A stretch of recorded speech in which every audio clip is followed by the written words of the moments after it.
भगवते जगत गुरु महायोगी गुरु गोरखनाथाय नमः। धर्म की जय हो, अधर्म का नाश हो। आज सिद्धांत संग्राम की टीम है अखिल भारतवर्षीय नाथ समाज के राष्ट्रीय अध्यक्ष योगी राधेश्याम भारद्वाज जी के साथ। जी हाँ, सचमुच में नाथ समाज उपेक्षित है।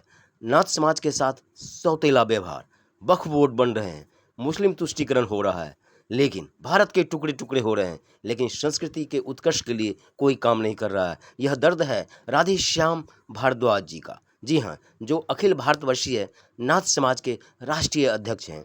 कई नेताओं राजनेताओं से मिले, लेकिन ढाक के तीन पात। आज समाधि स्थल के लिए तरस रहे हैं, रोडों का, स्मारकों का नामकरण के लिए कहीं न कहीं मांग है, और गोरख धंधा जैसे शब्द नाथ समाज ही नहीं, भारत के संस्कृति पुत्रों के लिए अपमानजनक है। इसलिए गोरख धंधा शब्द पर केंद्रीय सरकार और दिल्ली सरकार जल्द से जल्द रोक लगाएं कि इनका प्रयोग गोरख धंधा जैसे शब्द नहीं होना चाहिए गलत काम करने वालों के लिए। और आखिरी इनका सवाल है कि पाठ्य पुस्तकों में नाथ समाज के धर्मगुरुओं को शामिल किया जाए, ताकि बच्चे और भारत के भावी नौनिहाल अपने कला, साहित्य, संस्कृति और नाथ समाज के अवदान को समझें और आत्मसात करें। तो प्रेस कॉन्फ्रेंस करनी पड़ी। उसका ये अभिप्राय है कि हिंदुस्तान में हर जाति और समुदाय, हर योग्य व्यक्ति को स्थान मिला है, पर नाथ योगी समाज को कहीं स्थान नहीं दिया गया सरकारों ने।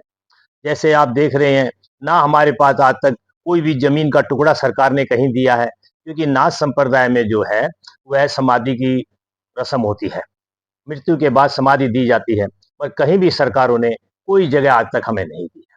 आप देख रहे हैं कि नई दिल्ली, दिल्ली कहीं भी चले जाओ, हमारे मुसलमान भाइयों को जगह जगह जगह कब्रिस्तान बने हुए हैं, और पार्लियामेंट के सामने कब्रिस्तान बना हुआ है।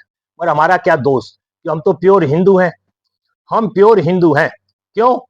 क्योंकि इसलिए जब भारतवर्ष आजाद हुआ था, आजाद होने के बाद सभी ज्ञानी ध्यानी साधु संत सन्यासी इकट्ठे हुए, उन्होंने कहा है कि हिंदू महासभा बनानी चाहिए, हम हिंदू हैं। तो हिंदू इकट्ठे होने के बाद सबने कहा भाई इसका अध्यक्ष कौन बनेगा? अब अध्यक्ष बनने को कोई राजी नहीं। सबको डर लगता है कि सरकार कहीं जेल में ना डाल दे। तो हमारे गोरखपुर के महंत महाराज दिग्विजय सिंह नाथ बन कहा कि मेरे को जो जेल भेजेगा भेजे, मैं बनता हूँ। हिंदू महासभा के पहले अध्यक्ष हमारे दिग्विजय नाथ जी बने थे। उसके बाद माननीय श्री अवैधनाथ जी महाराज बने। अब इस टाइम फिलहाल हमारे साधु संत के जो भी ऑल इंडिया के अध्यक्ष हैं, भेषभाव के अध्यक्ष हैं, वो आज सीएम भी हैं हमारे दिग्विजय नाथ जी। मगर दुर्भाग्य ये है कि नाथ संप्रदाय किसे मांगता नहीं। नाथ संप्रदाय ने हमेशा दिया है, राजे महाराजाओं को ज्ञान दिया है, वो दिया है, मांगने में भी शर्म आती है। मगर अब जो हम गृहस्थ वाले रह गए हैं, हमारे लिए कोई स्थान नहीं। कहीं भी देख लो, हमारे बच्चे गांव में देख लो, कहीं भी देख लो, मैं सारा हिंदुस्तान घुमाऊं, जिस जगह की बात आप करेंगे मैं आपको बता दूं कि भाई कम से कम इन बच्चों के लिए, इनके लिए कोई माँ बहन विधवा होती है तो कोई अपनी मर्जी से तो नहीं होती, उनके लिए हम कोई कार्य सही ढंग से नहीं कर पा रहे हैं। और इसी प्रकार ना ही जो आप देख रहे हैं, बच्चे जो गरीब हैं गांवों में, उनके लिए कोई रोजगार ढंग का हम नहीं कर पा रहे। तो मेरे को 40-45 साल से समाज की सेवा करते हुए हो गए, मैंने हर आज तक जितने भी चीफ मिनिस्टर हुए हैं, जितने भी प्रधानमंत्री हुए हैं, होम मिनिस्टर हुए हैं, सबको मैंने पत्र लिखे हैं जो कि कार्रवाई करें। किसी ने कोई सुनाई नहीं करी, ना इसको पाठ्यक्रम में लगाए। इतने दुख की बात है, ना हमें आज तक समाधि की जगह कहीं दी गई है। जिसका हमारा सबसे बड़ा ये दुख है कि हमें सरकार कहीं भी दिल्ली के बॉर्डर पे दे दे, इधर कहीं भी जगह दे। हम नहीं कहते नई दिल्ली में दे, दिल्ली में दे, जहां उसको उचित लगे समाधियों के लिए हमें जगह दी जाए, जिससे कि हमारा जो ये परंपरा खत्म होती जा रही है। लोगों को पता नहीं पड़ रहा कि ये नाथ है कौन, कौन जाति है, जबकि यह भगवान शिव ने नाथ संप्रदाय को चलाया था। उसमें फिर आए थे हमारे नवनाथ बने, जिसमें दादा मच्छिंद्र नाथ जी आए थे। दादा मच्छिंद्र नाथ जी जो कि विष्णु के अवतार हैं। उसके बाद भगवान शिव ने स्वयं शादी करनी पड़ी मजबूरी से, क्योंकि उनको क्यों तपस्या में एक को वरदान दे दिया था। उसने कहा मैं आपके पुत्र के हाथों मरूं, तो उससे वो सब गड़बड़ हो गया। तो उन्होंने फिर फटाफट अपना जो अंश था वो गोरखनाथ जी के रूप में अवतार लिया। अवतारी पुरुष जो कोई मरता नहीं है, जो मनुष्य गर्भ से पैदा होता है वो आता है और चला जाता है। भगवान गोरखनाथ जी चारों युग में है, जैसा कि आज तक माना जाता है। और ज्यादा जिसे शंका हो वो वो पर्वत, जो पर्वत है हमारा गिरनार पर्वत, वो सबसे पुराना पर्वत है, हिमालय बाद में है, गिरनार पर्वत है, उसमें सभी देवता वास करते हैं, वहीं भगवान गोरखनाथ करते हैं। आप वहां जाके तपस्या करें, मन से करें, भगवान गोरखनाथ आपको दर्शन जरूर देंगे। तो ये तो समाधि की बात है मेरी सबसे पहले ही। दूसरी बात ये है कि जो हमारे इतने हिंदुस्तान के अंदर धर्मों को पढ़ाया जा रहा है, हमारे सिख भाइयों को पढ़ाया जाता है, जैन भाइयों को पढ़ाया जाता है, बुद्ध भाइयों को पढ़ाया जाता है, और रविदास जी को पढ़ाया जाता है, अनेकों मतलब संत सन्यासियों को पढ़ाया जाता है, नानक को पढ़ाया जाता है। आप ये बताओ गोरखनाथ जी ने कौन ऐसा गुनाह कर दिया जो आप नाथ संप्रदाय को नहीं पढ़ाते? आज बच्चों को ये पता ही कि नहीं है नाथ संप्रदाय क्या है, जबकि भगवान शिव का सबसे पुराना यही पंथ आता है। और ये कि गंदे से गंदे काम के लिए गोरख धंधा कह देते हैं।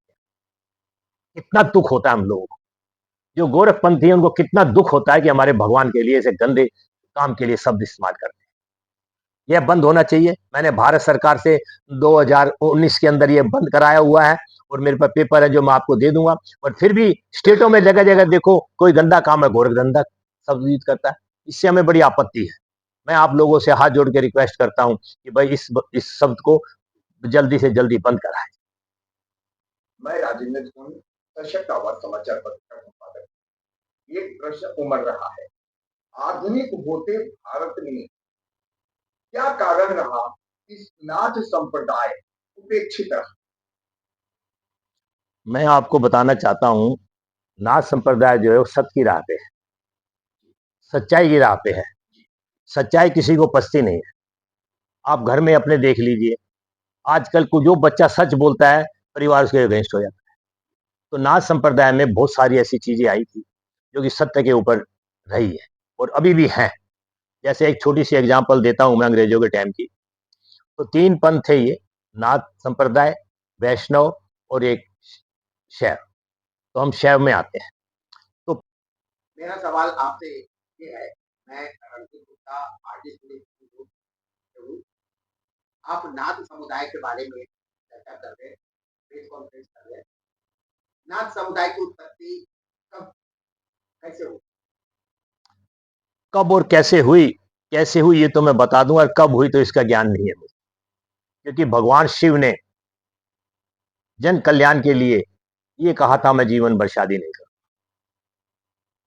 तो हर राक्षस देवता अपनी शक्ति अनुसार तप करता था। ताड़कासुर एक हुए हैं, उन्होंने घोर तपस्या की भगवान को, शिव को रिझाने के लिए। भगवान शिव प्रसन्न हुए और उन्हें कहा आशीर्वाद मांग। उन्होंने कहा कि मैं आपके पुत्र के हाथों मरूं और किसी के हाथों ना मर पाऊं।